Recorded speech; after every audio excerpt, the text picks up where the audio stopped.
Magandang hapon, umaga, tanghali, gabi mga bossing. Kamusta naman ang ating mga buhay-buhay?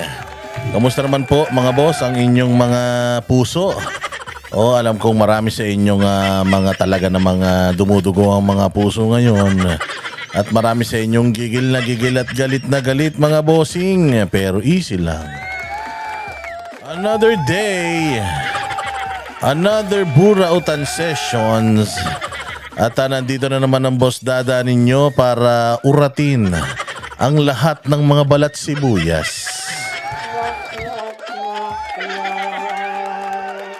Ang lahat ng mga kriminal at ang lahat ng mga magnanakaw, mga animal, mga kumag, tolongges, putok sa buho, mga demonyo sa tanasudas, barabas hestas, na mga mambabatas, mga opisyal ng gobyernong mga animal. Ayan na nga mga bossing. At ano ba ang ating pagkukwentuhan ngayong araw na ito? Naku po.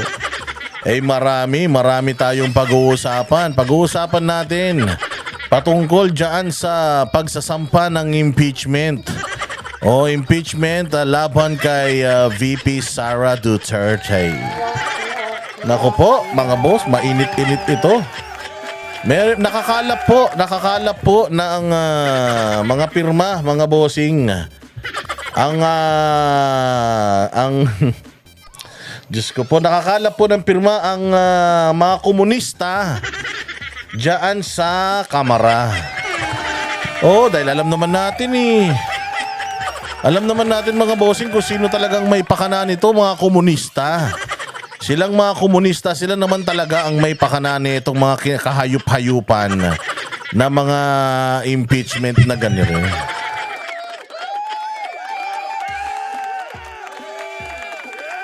Kaya mga boss, Diyos ko po, ayan na nga. Ilagay natin, sino ba dito yung mga pumirma?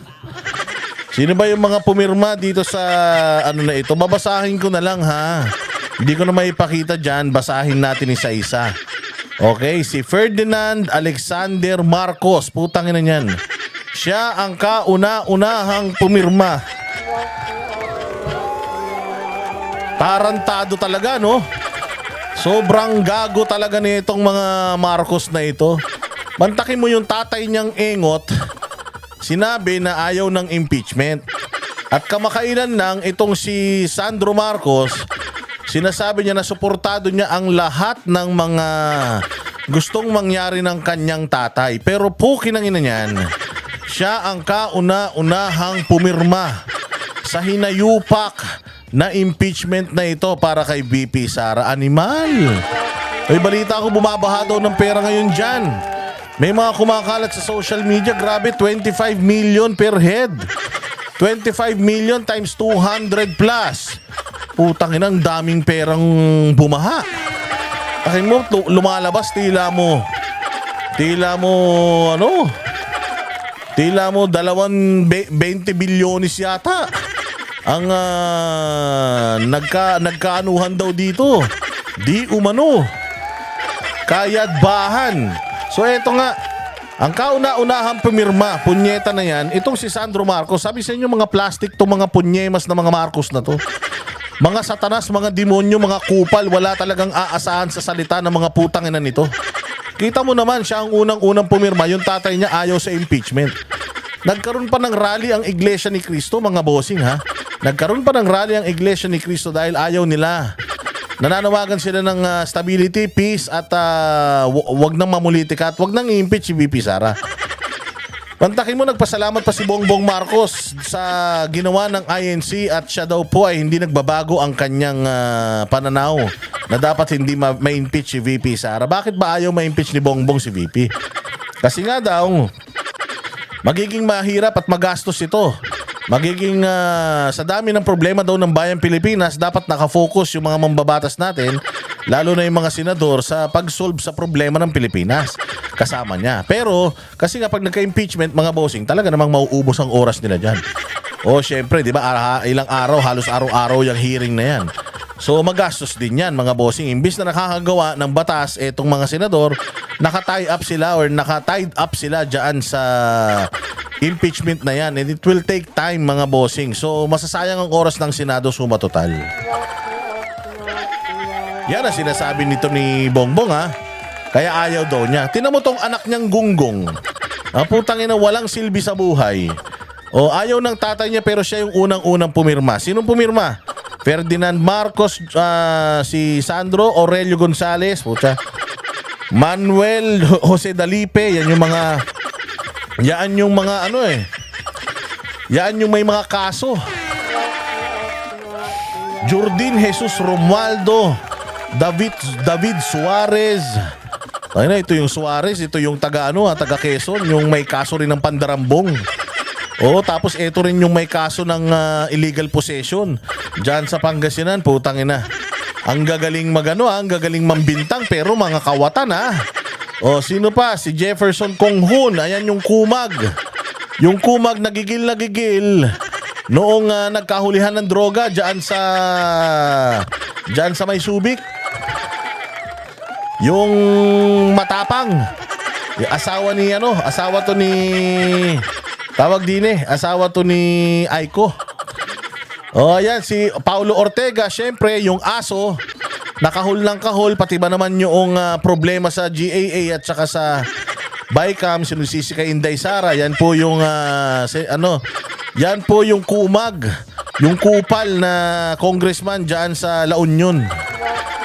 Si Rodrigo Gutierrez, syempre, yung sa One Rider Party List,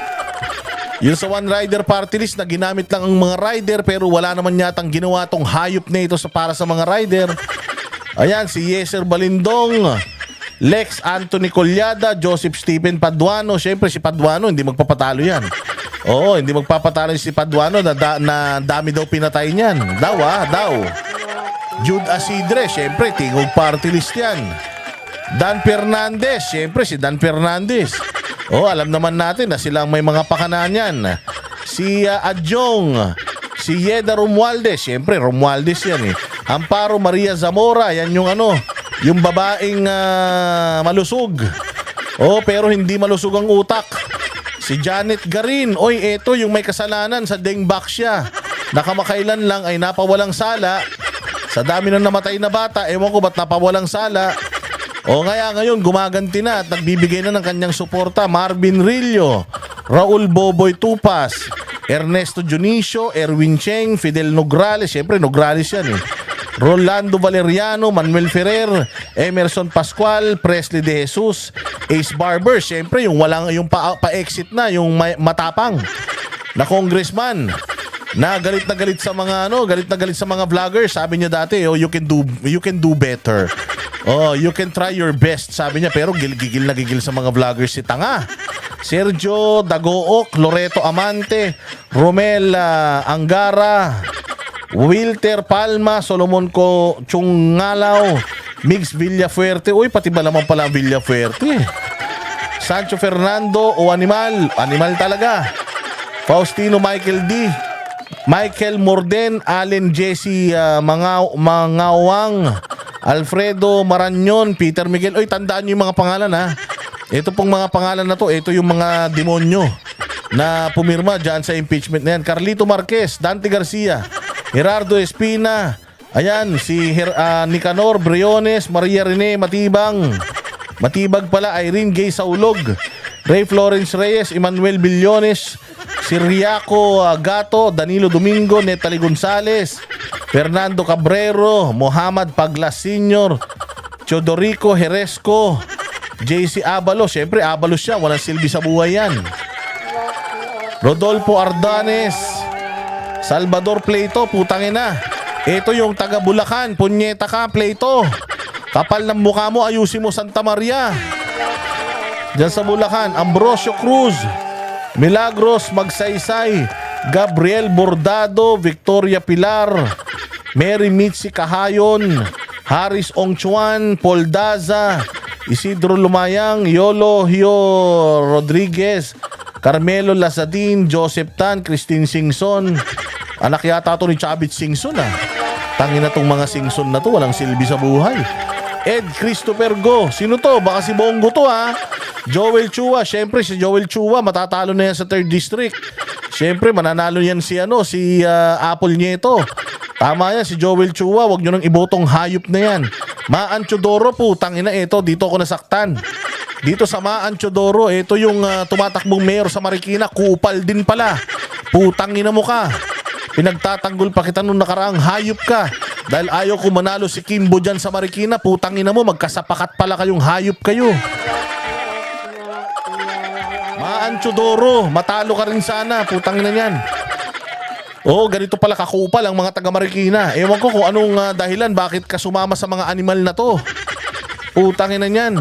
Tinatarantado kayo ng administrasyon tapos kumampi kayo sa impeachment ni VP Sara. Kupal ka. Manuel Sagarbaria. Zamora, Faustino D, Franz Pumarin, punyeta ka. Franz Pumarin kupal, dyan sa 3rd District. Putang ina, wala ka rin prinsipyong animal ka. Mag-basketball ka na lang, hayop ka. Ikakampanya kita para matalo ka dyan sa 3rd District ng Quezon City, buwisit ka. Juliet Ferrer. Villafuerte, Puno, Roman, Remulla. Ito, Crispin Remulla. Yung anak ni Boying to, syempre, kanila talaga yan. Calixto, Silverio, Abante. Yan, si Benny Abante. Pumirma rin, syempre, talagang pipirma yan. Satanas yan eh.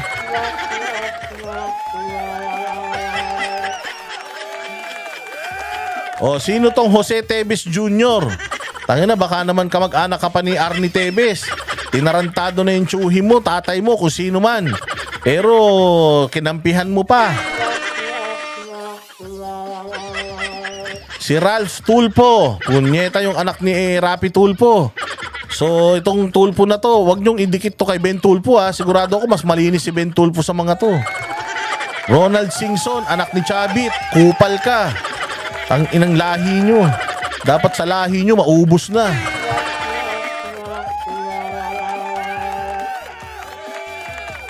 Ayan, at napakarami pang iba. Kimbo, Stella Kimbo, syempre. Sino pa yung mga nandirito? Yung iba hindi nakilala. Hindi ko alam kung yung iba rito, mga bossing. James Ang, Samir Tan. Ana York Bondok. Edwin Gardiola, Michael George Bustos. Wala na mga kilala dito. Hindi talaga kilala mga hayop na to. Siyempre, ang huling-huling pumirma, si Ferdinand Martin Romualdez. Siya ang huling-huling pumirma. Dito sa hayop. Dito sa hayop na ito. At ito, ang sinasabi ng kupal na ito. You are impeached, VP Sara Duterte. Nakakabulok ang pagiging gahaman at sakim sa kapangyarihan at pera. Nakakabulok ang pang-aabuso ng pwesto at pandarahas sa mamamayan. Lahat ng kabulukan may hangganan. Consider this your due date. Ulul. Representative Perdi Sendenya. Putangin na ka. Hindi ko nga alam paano ka naging congressman. Yang tanga-tanga mo. Dito tuwan-tuwa si Tubol. Putangin na yung mukha mo. Kaya kinarma ka. Kaya ganyan ang itsura mo. Kaya tabingi yung mukha mo. Yung mukha mo, yung nguso mo gustong ilagay ng Panginoon sa pisngi mo. Dahil puta yan ang karma mo at habang tumitingin ka sa mukha mo sa salamin, yung pangit na mukha mo, hindi na yan magbabago. Huwag kayong mag-alala, kayong mga puki ng ina nyong mga komunista kayo, mauubos din kayo. Konting panahon na lang. Konting panahon na lang, mauubos din ang lahi nyong mga demonyo kayo. May Diyos tayo mga bossing, kaya tandaan ninyo tong mukha na to. Akbayad Party List mga bossing. Huwag na nating palusutin ang mga punyetang ito.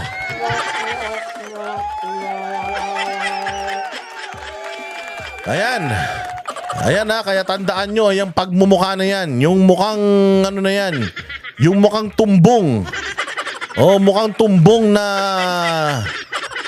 naalanganin. Ayan po si Percy Sendanya at talaga namang sila'y tuwang-tuwa. Sabi ko nga sa inyo, sino ba ang tuwang-tuwa dito sa mga nangyari na ito? Mga komunista. So para sa akin mga bossing, etong ano na to, etong mga pangyayaring ito ay talagang nangingibabaw dito sa bayang Pilipinas ang komunismo. Kasi yung mga komunista na ang nagpapatakbo sa bayang Pilipinas. Bakit? Ang mga nagsampa ng kaso kay VP Sara, mga komunista, tapos itong mga congressman ay kanila namang inagrihan itong mga itong mga hakbangin ng mga komunista. Bakit natin nasabi? Si VP Sara Duterte, si PRRD at si Pastor Apollo Kibuloy, yan po ay lumaban sa mga kriminal na mga teroristang NPA. Naubos ang mga NPA, mga bossing, nung panahon ni Duterte sa tulong ng NTF-ELCAC at ng Laban Kasama ng Bayan. Pilipinas Kong Mahal ni Pastor Apollo Kibuloy. Gumastos si Pastor Apollo Kibuloy ng sandamukal para lang maubos itong mga animal na to, at nagkatotoo.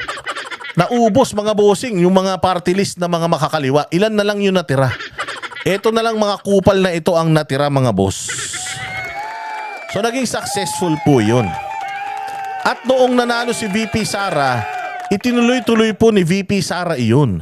Hanggang sa Department of Education, dinala niya yung nag-aalab na damdamin at gusto niyang paglipol, pag-ubos sa mga putangin ng mga teroristang mga NPA na yan. Ang problema, sumantakin mo nasan ngayon si Pastor Apollo Kibuloy? Tumulong ng malaki sa bayang Pilipinas, nasan? Nakakulong. Etong si PRD, anong nangyari? Ayan, tinanggalan ng mga security, tinanggal sa National Security Council, at eto si VP Sara. Si VP Sara na gusto lang magtrabaho, na gusto lang tapusin yung kanyang mandato, ay tinrabaho nino ng mga putang ina nito. Tinan mo, 3 lang yan na talagang ginugulpi nila. Kasama si Bato. Kasi yung mga yan ang talagang umubos sa lahi ng mga satanas na ito. Oo, pero ngayon, mga bossing, sila yung namamayani. Yung 200 na bumoto dyan sa impeachment ni VP Sara Duterte, anong klaseng mga tao kayo? Bakit kayo nagpabuyo sa mga komunista? Putang ina, mga komunista na din ba kayo? Nakakadiri kayo. Sa halagang magkano lang sisirain nyo ang demokrasya ng Pilipinas sa halagang ilang milyon lang. Mga ganid kayo sa pera. Mga ganid kayo sa kapangyarihan. Ibinoto si VP Sara ng 32 million na Pilipino. Pinakamadaming boto sa buong history ng politika sa Pilipinas. Tapos sinira nyo lang ang demokrasya. Pumayag kayo na makiisa dito sa mga makakaliwang ito para sirain ang bayan nating Pilipinas. Mga wala kayong utang na loob, mga puki ng ina ninyo. Halos lahat kayo, hinimod nyo ang tumbong ng mga Duterte. Noong panahon pa ng matandang Duterte, ni PRRD at panahon ni VP Sara, noong kailangan nyo yung boto, ang endorsement niya, tinaas-taas nyo pa yung mga kamay niya. Tinaas niya pa ang mga kamay nyo, putang ina ninyo, wala kayong mga utang na loob. Kaya dapat sa inyo masunog kayo lahat sa dami ng pera nyo na mga nakamkam dito sa bayang Pilipinas. Sana masunog lahat yan, kasama kayo. Magsipagsunog ang mga bahay ninyo. Yang mga perang kinulimbat ninyo ang maging rason kung bakit masunog ang mga bahay ninyo. Sana may mga kapitbahay kayo ng mga akyat bahay, mga magnanakaw. Alam nilang maraming pera sa bahay ninyo, pasukin ang mga bahay ninyo, at sana nakawang kayo, mga hayop kayo, para maranasan nyo kung gaano kahirap ang ninanakawan. Mga buwisit kayo sa buhay. Napakahirap na ng bansang Pilipinas. Ang ibang mga bansa nagtatalo-talo na kung anong teknolohiya ang gagamitin nila. Gusto nga nila yung train nila hindi na sumasayad sa riles. Yung teknolohiya nila sobrang advanced na. Yung mga dating mga bayan na nasa ilalim lang natin ngayon ay angat na. Habang sila pinag-uusapan na nila 10 years, 20 years from now na teknolohiya, tayo punyetang pinagtatalunan natin, pera pa din.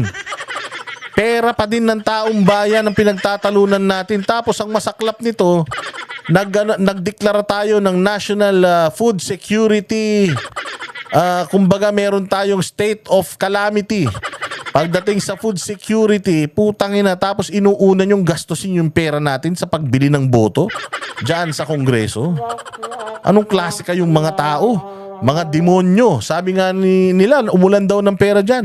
Bumabaha ng pera, grabe daw ang abutan. At hindi daw sila pumayag na 152 signatures lang. Kunin natin lahat para magmukhang convincing at talaga namang minadali. Minadali. Ang problema, isinampa ito diyan sa Senado, dinedma ng Senado. Ginawang patibong ito sa Senado, mga bossing, at itong mga senador, delikado kayo. Delikado kayo kasi sisirain kayo netong mga hayop na mga komunistang ito. O, ibinigay nila sa inyo yung bola para kung walang mangyari, kayo ang sisisihin kunyari ng mga tao.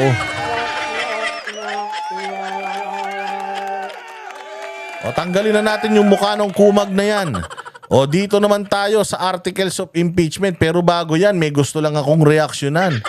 Ito ang statement ni Senator Bato de la Rosa. Wala daw siyang kinikilingan sa impeachment trial. Ay, nako, Bato de la Rosa. Alam mo, sa totoo lang, sir, dalawa lang naman yan eh. It's either you're with us or you are against us. Nakita mo na kung gaano kayo tinatarantado, gago kayo hinahayop, gago kayo inaanimal. Tapos gumaganyan-ganyan ka pa. Hindi pa pwedeng nasa gitna ka, Bato, sumugal ka. Hindi ka naman trapo. Kakampi ka ng mga Duterte. Naging senador ka dahil sa mga Duterte. Ipagtanggol mo naman ang mga Duterte at sabihin mo ngayon pa lang dahil namamayani ang mga komunista sa Kongreso, sabihin mo ngayon pa lang na hindi ka papayag na ma-impeach si VP Sara dahil si VP Sara ay matinong tao. Ngayon pa lang sabihin mo na yan para alam na ng mga tao kung ano yung magiging outcome.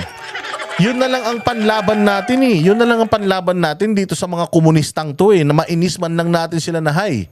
Ako nga pala si Senator Bato at ako ay boboto against sa impeachment ni VP Sara. Nek-nek nyo. Diba? Ngayon pa lang sabihin mo na, hindi ako mag-i-inhibit. Bakit?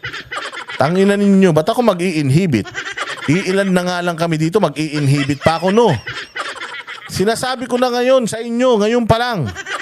Ngayon pa lang, sinasabi ko na sa inyo, hindi ko papayagan ma-impeach si VP Sara. Ganun pala. Bastusan na, Bato. Huwag ka nang huwag ka nang makisali sa politika. Ganyan ang ginawa mo sa KOJC. Kaya mas lalong lumakas ang loob ni General Torre dahil binigyan mo ng pagkakataon eh. Sinabihan mo na ba't kayo pumapasok nang wala kayong mga baril? Nang wala kayong mga armas? Paano kung pagbabariling kayo doon? Alam mo naman na walang baril ang KOJC. Nagsasalita ka pa ng ganun. Para lang masabi na patas ka dahil unipormado. Mga pulis ka din. Alam mo yung pinagdadaanan nila. Hindi ganun, Senator Bato. Dalawa lang yan. Against ka or ano ka? Kakampi ka. Ganun lang yun. Mamili ka na ng side mo. O alam naman natin na chinacharot mo lang yung media. Nagpapanggap ka lang na patas pero kay VP Sara ka pa din. Pero as early as now, sabihin mo na kagad, si Amy Marcos nga, sinabi ni Amy Marcos, lalabanan ko na hanggang kamatayan. Yang impeachment na yan, hindi ako papayag dyan. Sinabi na nga ni Amy Marcos eh. Buti pa si Amy Marcos kahit papaano eh, sumugal na. Kahit alam naman natin na peke. Dito, sabi ko nga sa inyo, dito sa channel natin, ang palakpakan, pag tama, pag mali, banatan, ito lang mga ganitong statement, Senator Bato. Oo, mas lalong nanlalambot ang taong bayan eh. Kayo na nga lang ang pag-asa, mga kakampi ni Duterte na nandiyan dyan, tapos ganito pa sasabihin nyo na magiging patas kayo. Alam mo for a fact, hindi magnanakaw si VP Sara. Sabihin mo na yun right away, si VP Sara, hindi magnanakaw yan. I know for a fact, hindi yan magnanakaw. At lahat itong mga binibintang sa kanya, definitely gawa-gawa lang to. This is all politics. Ganun. Wala nga silang ebidensya kay BP Sara. Dinidiin nila si BP Sara. Ikaw, mas kilala mo siya eh. O sabi mo, from your experience, kilala ko tong pamilya na to. Napakalabo niyan. Kaya ako, hindi ko susuportahan yan. Simulan na natin impeachment ngayon na para maibigay ko na yung, yung boto ko. Ganun. Ano naman to si Bato, oh. Oh, pero ito talaga pag-uusapan natin malupit. Itong articles of impeachment kay VP Sara Duterte na nakakatawa. Sabi ko sa inyo, kayong mga kupal na mga dinawantae, tsaka mga loyalista nga, panoorin ninyo itong video na to. at pakinggan ninyo etong mga, akala nyo, ang ganda-ganda ng mga MP impeachment nyo. Katulad lang yan ng prangkisa ng SMNI. Hindi pa yan totally na-revoke. Bakit? Kasi hindi pa ina-approve ng Senado. So mga bossing, eto na yung articles of impeachment. Meron silang meron silang 7 na mga articles of impeachment na puro patawa. Para naman medyo lumakas-lakas ng konti yung loob ninyo. Tangina, kung alam nyo ba si VP Sara ngayon, nandoon sa Davao. Namimili ng bulaklak, putya, unbothered. Wala siyang pakialam. Sinabi rin naman ni VP ito na okay lang yan. Okay lang yan, Boss Dada. Okay nga yung impeachment para at least may pagtanggol natin sarili natin. Pero ang nakakatawa nito, isa sa magiging abogado ni VP Sara sa impeachment, si Pangulong Rodrigo Roa Duterte, punyeta. Alam niyan lahat ng kabulastugan dyan at alam niya kung papaano lulusutan lahat ng ito kasi alam niya yung anak niya walang kasalanan. O sige na, simulan natin. Una, conspiracy to assassinate President Ferdinand Marcos Jr. Conspiracy to assassinate? Tangina, kalinaw-linaw nung sinabi niya na I will have them assassinated pag inassassinate nila ako. Pag inassassinate nila ako. Ano bang mahirap dun? Sinagot niya na yun. Unang-una sa lahat, ang NBI po ay nangangalap parang ng ebidensya ngayon. Wala pa nga silang outcome.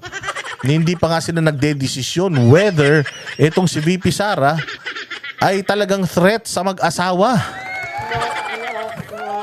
Ang sabi niya, pag may nangyari sa aking masama, may inutusan na ako. Pero hanggat walang nangyayari sa kanyang masama, di wala. Mga tanga pala kayo Katulad nito, malversation of 612.5 million confidential funds.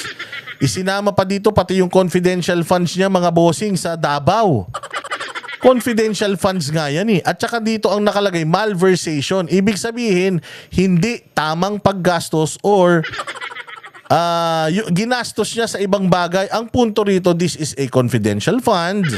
Hindi dapat to dinidiscuss. Malversation meaning hindi niya ginastos ng tama or ginastos niya doon sa hindi naman dapat niyang pagkagastosan. Ang tanong, nagastos o hindi? Nagastos, di ba? Meron siyang mga resibo. Di ba? Meron siyang mga resibo. Ayan, nakalagay dito, confidential funds with questionable liquidation documents. Meron siyang mga documents to liquidate itong kanyang mga confidential funds. Hindi lang kayo pumapayag. Buti pa siya meron. Buti pa si VP Sara merong nililiquidate. Kayo wala kayong nililiquidate Certification by liquidation by certification. Ni wala kayong mga resibong pinakikita or itemized na paggastos. Buti si Inday meron. Ayaw nyo nga lang tanggapin. Mantakin mo si Inday Sara, walang kaso sa COA. Kinlir na siya ng COA pero sa Kongreso may kasalanan pa rin siya. Hayop naman talaga, hindi ba? Saan ka naman? Malversation of malversation of 612.5 million? Utangin ng 1.5 billion per day. Na flood control project, mga bossing, 500 billion. 90 billion dyan sa PhilHealth. Maharlika Investment Funds. Ang hinihiling ng Kongreso na kanilang budget ay 16 billion lang. Pero ang napag-agrihan dyan sa GAA, dyan sa BICAM, ang napag-agrihan naging doble. O tsaka kaya nyo ba dinoble para pambayad ngayon dito sa mga kupal na mga pumirma laban kay VP Sara Duterte?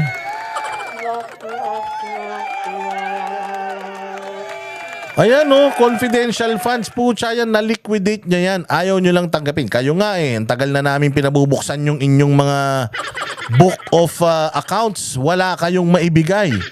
Hinihingi ni Duterte yun. Hindi nyo nga mabuksan yung inyong mga gastusin. Saan nyo dinadala pera ng taong bayan Yung mga pork barrel ninyo, saan nyo dinadala Hindi nga ninyo maipakita sa amin eh. Tapos ngayon si Inday Sarang malversation, napakahina nito. Sobrang hina nito kasi nasa batas, mga bossing, ang pagliliquidate ng confidential funds ay hindi dapat lahad at na-liquidate dahil kinlir nga siya ng COA. Besides, ang Davao City po, kung ang pag-uusapan naman natin na yung confidential funds ng Davao sa Davao, tingnan nyo ang Davao City, ang linis. Walang kriminal. Tingnan yung Davao City, walang terorista, tsaka walang komunista. Ibig sabihin na gamit niya ng matino yung kanyang confidential funds. Enough para magkaroon ng stability at ng peace and order sa kanyang probinsya. Wala pong iniwang utang. Si VP Sara, nung umalis siya bilang mayor, zero debt. Ibig sabihin, zero yung utang. Walang utang na iniwan si VP Sara.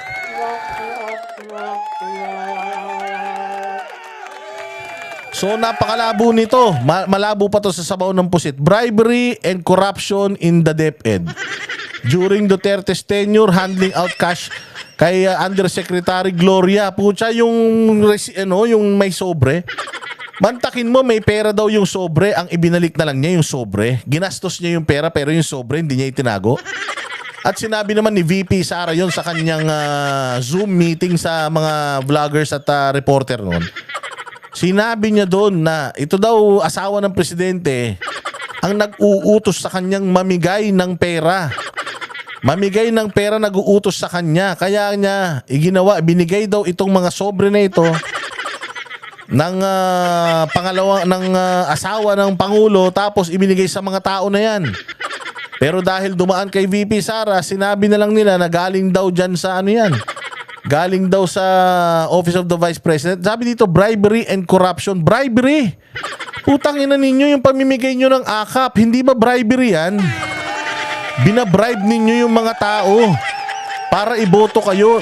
Vote buying. Bribery ang tawag dyan. Puta, lahat ng kasalanan nyo, pinusisi nyo kay VP Sara. Corruption in the putang ina, kayong mga kurakot. Kayong mga kurakot. Ang dami nyong may mga kaso dyan. Mantakin mo, halos karamihan sa inyo meron kayong mga construction firm. Ang laki ng budget ng DPWH, yung mga project ng DPWH na inapprove ninyo sa mga construction firms nyo din dinadala. So putang ina, yung pera ng gobyerno, yung mga proyekto ng gobyerno, kayo nag-a-approve, kayo pa ang kumakamal ng pera, mga hayop kayo. Mga buwisit. Di ba? Walang hiya na yan. Wala ito. Bribery and corruption. Hindi kayang patunayan to kasi that's all hearsay. Hearsay lang yun. Walang umamin ni isa sa mga taga-OVP dito sa abutan na sinasabi nitong itong babaeng ito. Sino ba yan? Yung Gloria. Yung Gloria pala na yan, satanas din yan. Ginamit niya ng OVP para makapang-solicit ng pera. Nasaan na yung pera na nasulisit nung animal na yan? Mukhang pera yan. Kurap yan. Ba't ka maniniwala sa kurap? Ito, number 4. Unexplained wealth and failure to disclose assets. Unexplained wealth? Sabi ko nga sa inyo si Kimbo nga, dati lang nagtatricycle, nagkaroon ng artista van. Hindi naman kagandahan yan. Hindi rin naman kayamanan yan. Paano makakabili ng pagkamahal-mahal na mga designer bags, designer shoes, designer clothes? Paano makakabili ng mga patik yan na mga halagang 20 million, 50 million, 100 million? Yan ang ipaliwanag nyo. Si Paduano, paano yumaman yan? Dati lang naman dati lang namang komunista yan. Si Benny Abante, naka-bulletproof, ang mamahal ng mga sasakyan. Saan galing yan? Yung simbahan nila, kakapiranggot. Ito talaga si Kimbo. Sandamukal, ang dami ng mga relos, mamahaling mga sapatos, mga diamante, mga bossing. Daan-daang milyon ang halaga ng mga ipinakikita niyang mga gamit niya. Yan yung unexplained wealth. Yan yung hindi natin alam kung saan nang galing. Magkano lang sweldo ng Kongreso? Magkano ang sweldo ng congressman? 300,000? Paano ka makakabili ng tig to 20 million na relos? Hindi lang isa relos yan, napakarami. May mga diamante pa. Yung mga bag niyan. Yung mga bag niyan, mga bossing, 100,000 ang halaga. Utang ina, saan ka naman makakita ng ganyan? Congresswoman ka lang. Dati ka lang teacher, tapos dati ka lang nagta-tricycle, ang baduy-baduy mo pa, tapos ngayon designer clothes ka na. Mamahaling watch ka na, kapal ng mukha mo. Yun ang unexplained wealth. Si VP Sara, nakita mo na gano'n si VP Sara? Nakita mo pumorma ng bongga? Ito ba si VP Sara, ang damit niyan, polo shirt, ang pantalon na normal at saka Skechers na sapatos lang? Nakita mo ba nag-relos siya ng daan-daang milyon? Afford niya yan. At saka mayaman to si VP Sara dahil lang napangasawa nito si Franciman Scarpio. Mayaman po, parehas abogado yan. Sigurado naman tayo may mga naging kaso naman yan na binayaran sila ng malaki kaya maraming pera mga yan. Hindi nyo pwedeng sabihin na mga ano. Hindi nyo pwedeng sabihin na ito sila VP Sara ay involved sa corruption dahil po kita mo naman ang buhay nila sa Davao. Kita mo ba kung gaano kalaki bahay ni Inday sa Davao? Nakita mo ba na may mga sports car siya? Nakita mo ba na mayroon siyang mga Escalade? Si PRD, nakita nyo kung gaano ka-humble yung buhay niya samantalang siya ay ang tagal naging mayor o naging congressman din yan tapos naging presidente pa. Tama yung bahay niya, ganun pa rin, luray-luray pa rin yung damit. Tapos sasabihin ninyo na ang mga Duterte may unexplained wealth. Mga ulul, yung mga Marcos marami, putangin na kunin nyo. Kakapal ng mga mukha nyo. Mga buwisit. O hindi ba, naging 4 na beses daw no 2007 to 2017. Puta, tingnan nyo si Kimbo. O from tricycle, puta, nakapatik Philip, hindi lang 4 times yung iniyaman yan. Ano pa? Panglima, involvement in extrajudicial killings in Davao. Anak ng tinapay, ito ang isang kagaguhan. Si Leila de Lima, ilang taon naging chairman ng Commission on Human Rights. Naging DOJ secretary pa ng 6 na taon. Naging senador pa ng 6 na taon. Sabihin natin 3 plus 12. 15 years. In 15 years, matagal niya nang iniimbestigahan niyang yang Davao Death Squad. Kahit isang kaso, walang naisampa. Sa dami ng panahon na iginugol niya with all the power of being a DOJ secretary, you have PNP, NBI on your arsenal. Pero wala siyang napatunayan na Davao Death Squad. Ngayon, ito ang ikinakabit nila kay VP Sara Duterte. Hindi nga inimbita ng Quadcom si VP Sara Duterte. Ang inimbita sa Quadcom sa extrajudicial killing si PRRD at hindi nga nila naidiin yung tao. Nandoon na rin si VP Sara noon, hindi nga nila tinanong tungkol sa extrajudicial killing sa Davao. Tapos ngayon kasama siya sa extrajudicial killings in Davao, kabubuhan. Wala talagang kwenta itong articles of impeachment. Alam mo, kahit na pumunta to sa Senado, putang ina, paglalaruan lang. Walang kakwenta-kwenta yung mga articles of impeachment. Ganito kalinis si VP Sara, wala silang makitang dumi. Kaya kung ano-ano na lang yung iniimbento nila. Itong pang-6, destabilization, insurrection, and public disorder efforts. Puta. Dahil daw binoykot niya yung SONA. Ano naman? Marami namang hindi umatin ng SONA. Hindi lang naman si VP Sara. Ang dami rin hindi umatin ng SONA. Si Bongo hindi rin umatin ng SONA. Sigurado ako marami rin kayong mga kaalyadong ayaw umatin ng SONA. Dahil hindi siya umatin ng SONA, kakasuhan nyo siya, i-impeach nyo siya. Putang ina, kaya naman pala yung mga vloggers pag pinatawag nyo dyan. Kaya pala yung mga vloggers pag pinatawag nyo dyan sa Kongreso, gusto nyo magpunta agad. Kaya pala gusto nyo magpunta agad yung mga vloggers dyan sa hinayupak na hearing na yan. Dahil pala dahil pala ipakukulong ninyo. So ito si VP Sara, sinabi lang niya designated survivor. Mukha kayong mga ulol. Yan na yung articles of impeachment. Sinabi niya na designated survivor. Siya naman talaga ang designated survivor. At wala naman tayong designated survivor talaga sa Pilipinas. Wala naman tayong ganun. Di naman tayong mga Amerikano. At saka yung leading rallies calling for Marcos resignation. As far as I know, si Inday Sara, hindi siya nag-lead ng rally. Hindi mo nakita si Inday Sara nagpunta sa EDSA nung may mga nagrarally. Yung doon naman sa may Liwasang Bonifacio, di rin siya nagsalita. Yung diyan sa may Veterans Hospital, lumabas lang siya at nagpasalamat. Never siyang nagtawag kailanman ng rally at ng destabilization. Hindi yan kailanman nagsabi na mga sundalo, sumama kayo sa akin. Si Bongbong Marcos ganito. Wala siya ganun. Hinahamon lang nga niya ng drug test si Bongbong. Obstructing congressional investigations. Ano bang investigasyon ng Kongreso ang inobstruct niya? Nagpunta naman siya sa good government. Di ba nagpunta siya sa good government? Hindi naman siya sumumpa pa nga siya. Hindi na nga kayo nagpa-drug test eh. Nangako nga yung mga congressman magpapadrug test. Pag sumumpa na si VP Sara, hindi pa rin sila nagpapadrug test eh. Hindi ba? Walang hiya. Oh. And threatening bodily harm.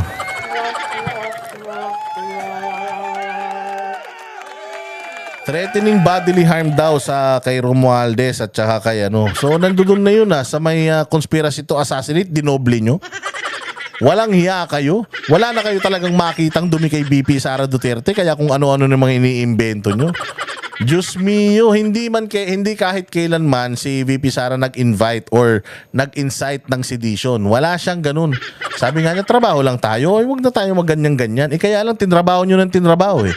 Tinarantado nyo ng tinarantado, pinulitika nyo ng pinulitika eh. Tapos ngayon, magre-reklamo kayo kapag mayroong mga namuong rally. Ang lahat ng mga bumuo ng mga rallies, lahat yun organic. Ang nag-organize nun, mga tao lang mismo. Hindi yan katulad ng mga rally nyo na putangin na ang dami-dami nyo nananawagan pa kayo. Sila Trillanes, sila Chelo Magno nananawagan pa. Tapos ilan lang naman yung nagpunta.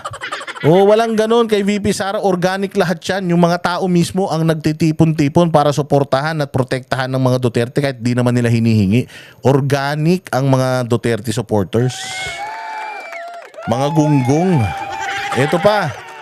The totality of the Vice President's conduct. So lahat daw ng mga ginagawa ni Vice President, yung kanyang pagkilos, kanyang pananalita, yung kanyang conduct is unbecoming daw of the highest second to the highest position.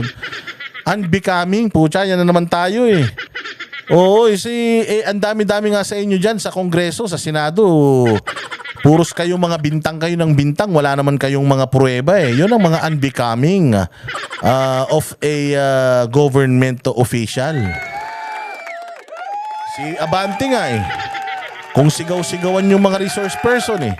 Nagmumura pa, minura pa yung vlogger na si Joey De Vivre. Yan ang mga unbecoming. Ito nga si si Fernandez eh.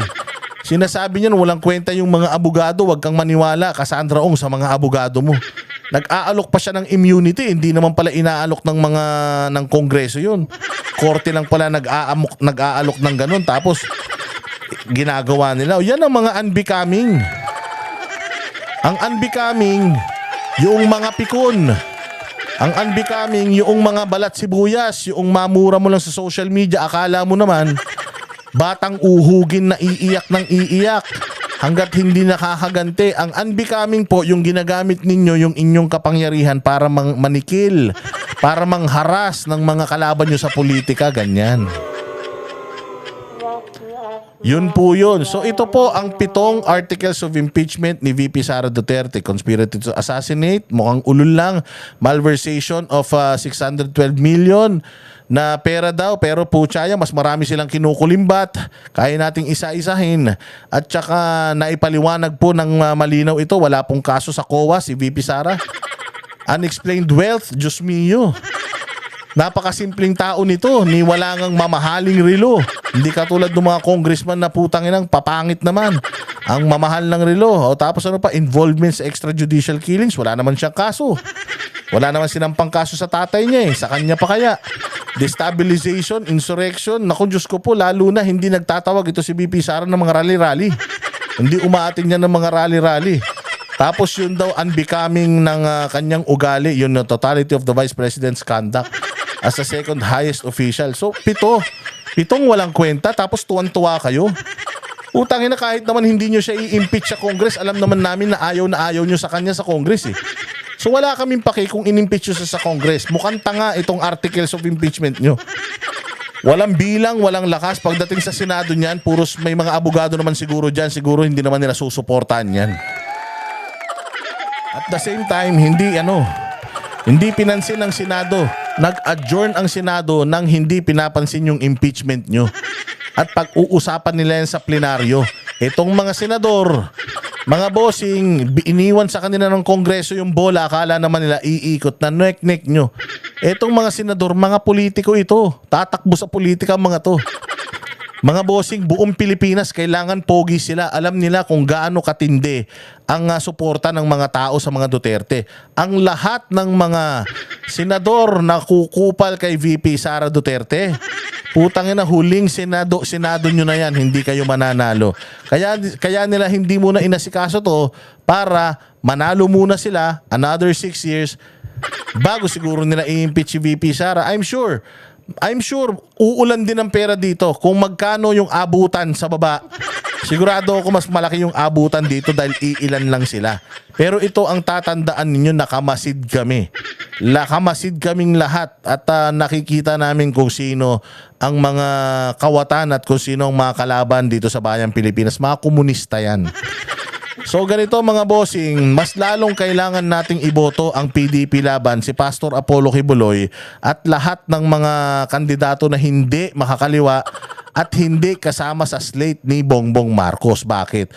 Kasi pag naupo yung mga yan, naupo yung mga senador ni Bongbong, promise, impeached ito si VP Sara, hindi na ito makakatakbo sa kahit na anong posisyon sa Pilipinas. Kaya maging matibay tayo ngayon.